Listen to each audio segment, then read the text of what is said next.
হারের ভয়ে ভোটারদের ভয় দেখাচ্ছেন মুখ্যমন্ত্রী। কমিশনে অভিযোগ সুকান্তদের। মমতাকে প্রচার থেকে সরানোর আবেদন বিজেপি।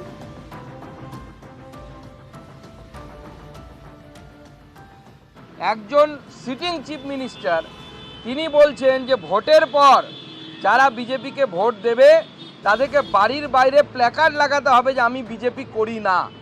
মানে এমন সিচুয়েশন তৈরি করা হবে, ভায়োলেন্স এমন করা হবে যাতে সবাই বাড়ির সামনে ডিক্লারেশন দেয় যে আমি বিজেপি করি না, আমি বিজেপি সাপোর্ট করি না। তো এই ধরনের পরিস্থিতি মমতা বন্দ্যোপাধ্যায় তৈরি করার চেষ্টা করছেন। প্রত্যেকটি ভোটারকে ভয় দেখানো, প্রতিনিয়ত বলা যে ইলেকশন কমিশন তো কদিনের জন্য, আমরাই থাকবো। এবং এই পুরোটা কিন্তু হচ্ছে মমতা বন্দ্যোপাধ্যায় যে হারছেন, বাংলার জনগণ মমতা বন্দ্যোপাধ্যায়কে হারাবেন এবার, সেই হারের ভয়ে মমতা বন্দ্যোপাধ্যায় এই ধরনের জনগণকে, বাংলার ভোটারকে, বাংলার মানুষকে ভয় পাওয়ানোর চেষ্টা করছেন। তাই আমরা নির্বাচন কমিশনের কাছে আমাদের 6টি দাবি আমরা তুলে ধরেছি।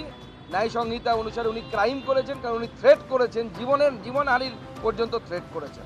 তার জন্য তার বিরুদ্ধে ব্যবস্থা নেওয়ার জন্য আবেদন জানিয়েছি, তাকে প্রচার থেকে ডিবার করার জন্য আবেদন জানিয়েছি। ইলেকশন কমিশনের ফুল বেঞ্চ আমাদেরকে আশ্বস্ত করেছে যে ফ্রি অ্যান্ড ফেয়ার ইলেকশন করার জন্য যা যা করা প্রয়োজন ইলেকশন কমিশন তাই করবেন।